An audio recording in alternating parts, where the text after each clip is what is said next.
नमस्कार श्रोताओं, रेडियो जागो 90.4 एफएम में आज स्वागत कर रहे हैं डीसीएम श्रीराम ग्रुप के सीईओ और एग्जीक्यूटिव डायरेक्टर रोशन लाल टामक जी का। टामक जी गन्ना किसानों के बहुत हितकारी माने जाते हैं। आज हम टामक साहब आपका स्वागत कर रहे हैं अपने रेडियो जागो 90.4 एफएम में। मैं अभय शंकर गौड़ आपका स्वागत कर रहा हूं इस बात के लिए भी कि आप हमारे स्टूडियो में आज पधारे हैं। टामक साहब, प्रजातियां कौन सी चुनी जाए, क्योंकि अभी कुछ प्रजातियां पिछले वर्ष जो है उनको रिजेक्ट भी कर दिया गया है क्योंकि उनमें कुछ रोग आ गया था। अब नई प्रजातियां कौन सी किसान हमारे, क्योंकि सही प्रजाति सही उत्पादन देगी और किसान को सही लाभ देगी। एक मैं उससे पहले प्रजातियों पे आऊं, एक मैं थोड़ा सा संशोधन कर दूं, और ये बड़े हर्ष का विषय है जो अभी आपने बात बताई थी। उसमें जो पैदावार जो गन्ना का हमारे कृषक ने ली है यहाँ पर, वो 2758 क्विंटल प्रति हेक्टेयर की पैदावार है। अच्छा हाँ, 2758 क्विंटल प्रति हेक्टेयर की पैदावार है, जो कि सामान्य पैदावार से लगभग 3 गुना है। तो सामान्य तो 81 कुंटल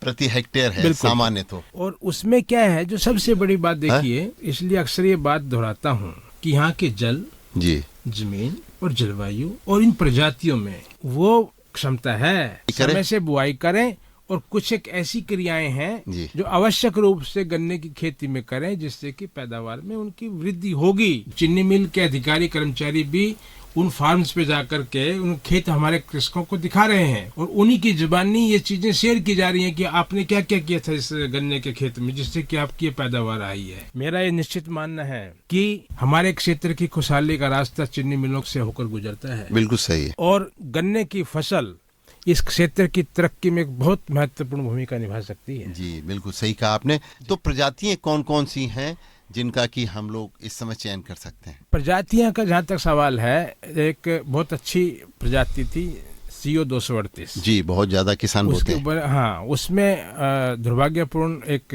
रोग आ गया रेड रोट का, जो कि बहुत खतरनाक रोग है।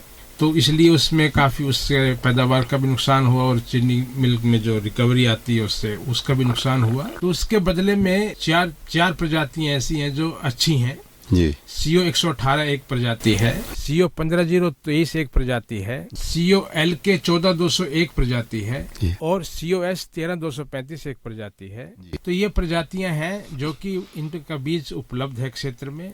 तो मेरा अनुरोध है सभी गन्ना कृषकों से कि अपना बीज का इंतजाम कर लें, और बीज का इंतजाम जहां पर इन प्रजातियों का बीज उपलब्ध है वहां पर अभी से व्यवस्था कर लें, क्योंकि हर जगह इनकी मांग बहुत ज्यादा है और बीज अपेक्षाकृत कम है। थोड़ा थोड़ा बीज हर आदमी बोले, जिससे कि इस साल कम से कम बड़े स्केल पे ना हो सके तो अगले साल के लिए अपना खुद का बीज हो जाए, कोई दिक्कत ना आए। बहुत बहुत धन्यवाद टामक साहब, आपने हमारे किसानों के हित में आज बहुत अच्छी जानकारी दी।